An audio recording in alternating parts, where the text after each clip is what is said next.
Bismillahirrahmanirrahim. Assalamualaikum warahmatullahi wabarakatuh. Salam sejahtera sedulur Om Jon Ngaritan dimanapun panjenengan berada. Salam ngarit, salam ngosek, esek dari Blitar Utara. Oke dulurku, pada kesempatan di video kali ini Om Jon akan membahas mengenai prolaptus atau yang biasa dikenal dengan istilah broyongan. Dimana broyongan ini terjadi biasanya pada sapi indukan ataupun sapi dara yang posisinya sedang bunting ataupun habis beranak dulurku. Prolaptus atau broyongan sendiri itu dibagi menjadi dua macam dulurku.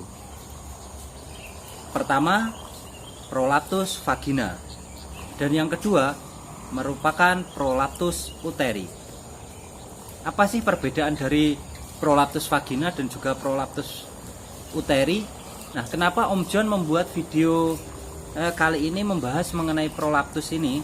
Karena ternyata di lingkungan sekitar Om Jon ini masih banyak peternak sapi desa itu yang belum mengetahui apa itu prolaptus atau broyongan itu seperti apa. Kemudian pencegahannya, penyebabnya. Jadi gini dulurku, tadi sudah Om Jon sebutkan di mana broyongan itu dibagi menjadi dua, yaitu prolaptus vagina dan juga prolaptus uteri. Di mana prolaptus vagina itu di lingkup Om Jon itu biasa disebut dengan istilah terongen, di mana yang keluar dari bagian kelamin itu sebatas vaginanya menonjol keluar, bahkan duburnya itu juga keluar. Itulah yang biasa disebut dengan prolaptus vagina. Biasanya untuk prolaptus vagina itu muncul ketika sapi itu sedang bunting tua sekitar 7 sampai 9 bulan dulurku.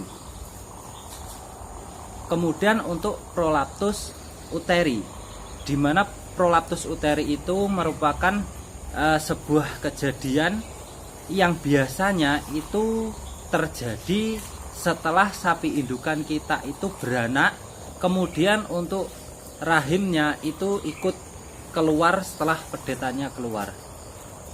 Kemudian apa sih penyebab dari prolaptus itu sendiri atau broyongan itu sendiri? Yang pertama, prolaptus bisa terjadi karena lantai dari kandang kita terlalu miring ke belakang. Itu merupakan penyebab yang pertama. Dua, pemberian pakan yang terlalu over. Misalkan begini dulur, ketika sapi kita bunting tua, kita memberikan pakan itu misalkan biasanya 2 kali, pagi dan sore. Pakan untuk jatah sehari itu langsung diberikan sekali di pagi hari dan sekali di sore hari. Maka sapi itu akan mengkonsumsi rumput atau hijauan yang kita berikan itu dimakan sampai habis, sehingga terjadi penekanan di dalam perut. Gampangannya seperti itu dulur. Yang ketiga, bisa juga dengan faktor kurangnya nutrisi pada indukan kita.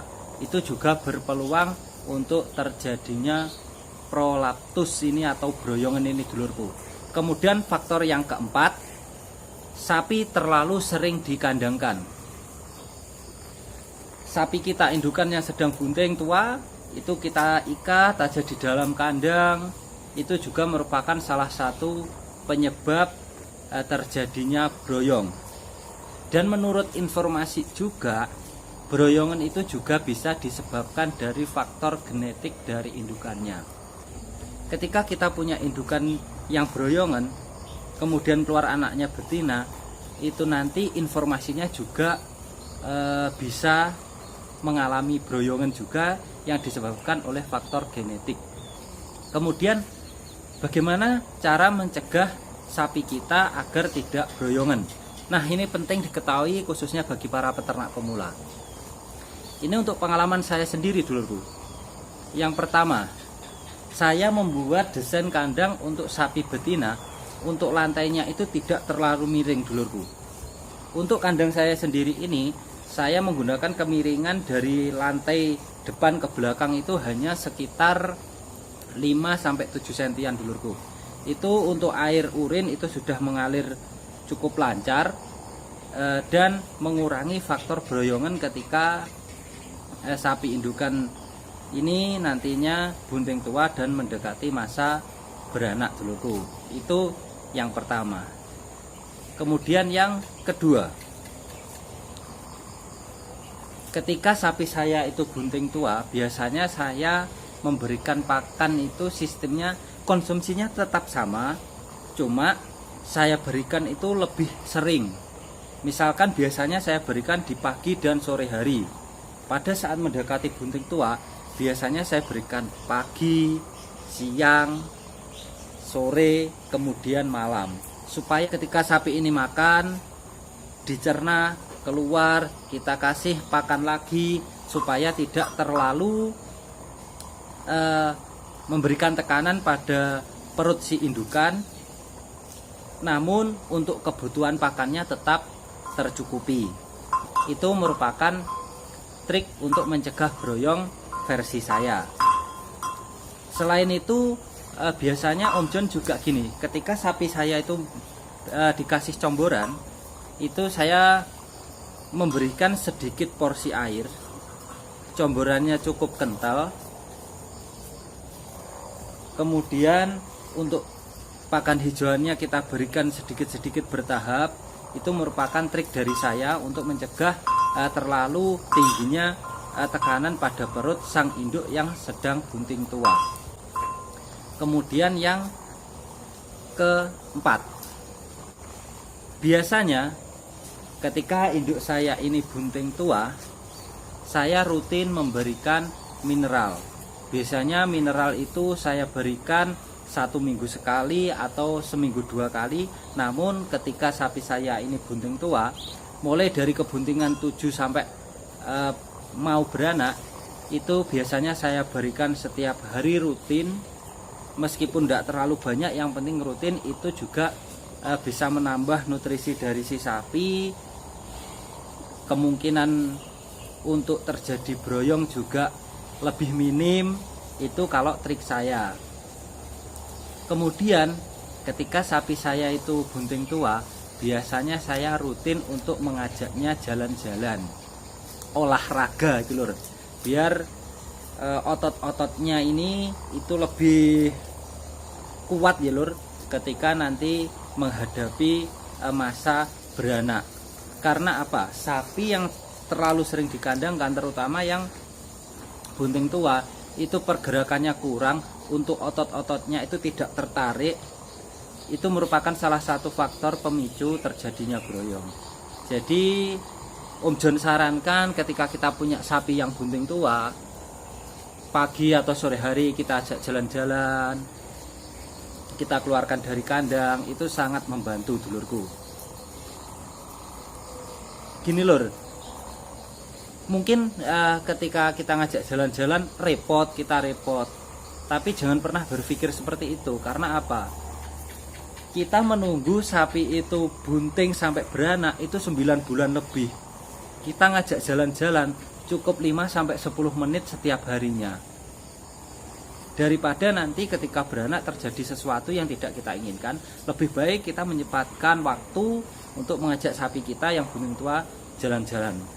Mengingat dengan tantangan breeding itu, yaitu susahnya membuat sapi itu bunting. Jangan sampai setelah bunting kita nunggu 9 bulan lebih, ketika sapi kita beranak terjadi masalah. Itu nanti juga menjadi kerugian buat kita sendiri. Betul kan dulurku? Mungkin dulurku semua pernah mengalami, untuk khususnya yang breeding, pernah mengalami broyong. Bagaimana triknya, bagaimana cara mencegahnya, nanti mungkin bisa untuk sharing di kolom komentar. Kita sama-sama belajar, kita sama-sama saling mengevaluasi, supaya sedulur kita yang tukang ngarit itu nanti bisa menjadi peternak yang cerdas, sukses, bebas kendala. Kemudian gini lur, ketika benar-benar terjadi broyong, apa yang kita lakukan? Kalau saran dari saya sendiri, ketika sapi kita mengalami broyong, secepatnya panggil ahlinya, bisa mantri, bisa dokter hewan yang sudah terbiasa menangani broyong ini, khususnya untuk prolaps uteri atau uterus, atau yang biasa disebut dengan broyong total sampai keluar drodotnya. Biasanya orang di sini menyebutkan seperti itu sebelum 4 jam harus segera dimasukkan kembali. Jadi ini butuh benar-benar orang yang profesional. Jadi jangan asal-asalan kita tangani sendiri. Kita pilih ahlinya yang sudah terbiasa menangani itu. Karena apa? Biasanya ketika kita salah untuk menanganinya, itu bisa fatal ketika jahitannya tidak tepat, kemudian robek pada vaginanya, broyong lagi. Itu untuk mengatasinya ampun, dan sapi kita itu pasti akan berakhir di penjagalan, dulurku. Mungkin di video ini penjelasannya kurang jelas, nanti kita bisa sharing untuk di kolom komentar, dulurku. Mungkin cukup sampai sekian kesempatan di video kali ini, dulurku. Salam sukses peternak sapi Indonesia. Wassalamualaikum warahmatullahi wabarakatuh.